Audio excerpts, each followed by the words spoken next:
There you go. Okay, I found the offending loose nut.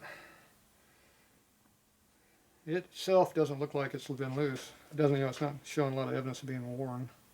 So they had like crimped the compensator, like What? like the outer shell to like make the springs like not be loose. I think there was definitely like crimp marks on If the. they tightened the damn nut down, it would have worked better. Yeah. They're trying to modify the spring. That was not the Yeah. problem.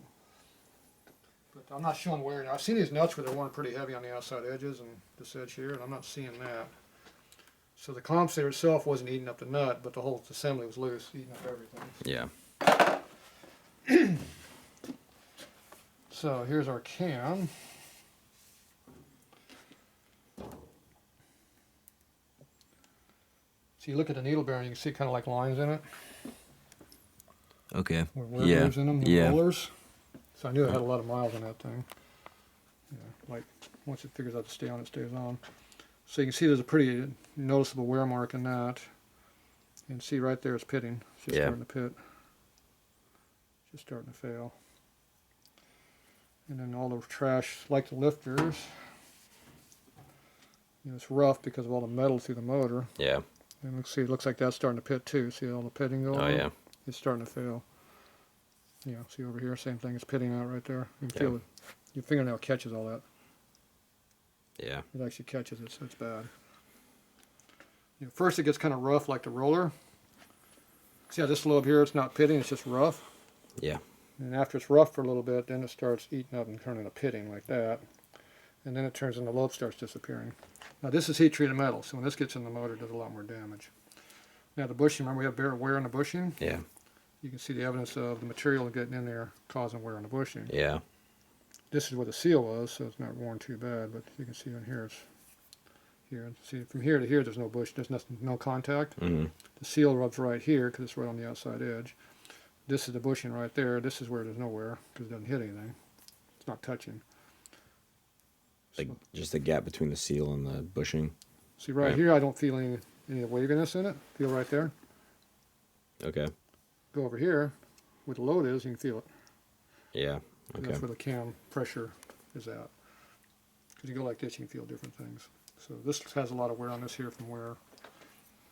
Which once again tells you there's a lot of miles on this motor. This was an EV3 you said? Yeah. Okay. Yep, EV3. So here's the tattletale what's really going on. The pistons are your library. They save what happens in the motor. If you're smart enough to read it, you know. So you can see all the evidence of what's in here.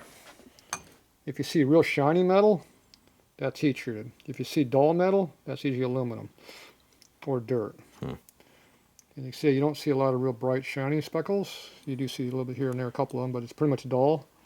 So that's like that aluminum that was in that gear over there, those chunks of aluminum. Yeah. That's what's embedded. Okay. It's that kind of material going through the motor, not the heat-treated motor from the cam or the crank pin failing. So this motor didn't fail from the crank pin, it failed because that nut came loose and let everything else start moving around, start eating all this shit, making a lot of aluminum, and then putting that through the whole motor. That's what failed this motor. It's all because the sprocket nut wasn't tight, because they're lazy. They probably follow the Harley spec. Instead of tightening the damn nut, they just left it half loose like Harley does. Yeah. I think you said that right. Like shovels were way higher than Evos on the sprocket. No, you just tighten the piston on. Oh, okay. You got a 7/8 nut, tighten it down to 300 foot-pounds. You don't go to 50 or 70.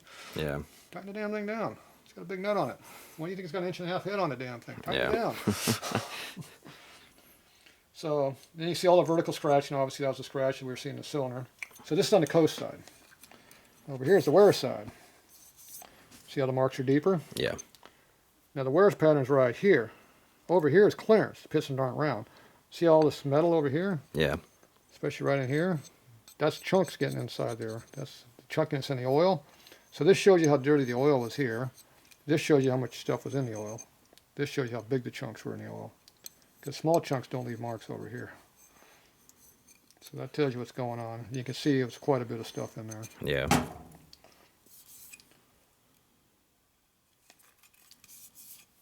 See, once again, noticeable difference, smoother, Yeah. coarser. Still got a lot of dirt on it, but not as bad. Look how much chunky, look at this, it's heavy scratches even all the way over here. Yeah. See in the light, the scratches? I'm not sure if you're catching the light, but That's kind of hard to see. But. yeah, when you roll it around, you kind of see the light. But anyway, it's scratched up pretty good. And this is heavy. This is probably the rear one, I'm guessing. The cleaner one, I think, was the front. Okay, well, this one had the more cylinder wear and it's more piston too. This definitely got more traction. Easier traction in the rear because crank's going like this. The first thing it hits is the rear cylinder. Yeah.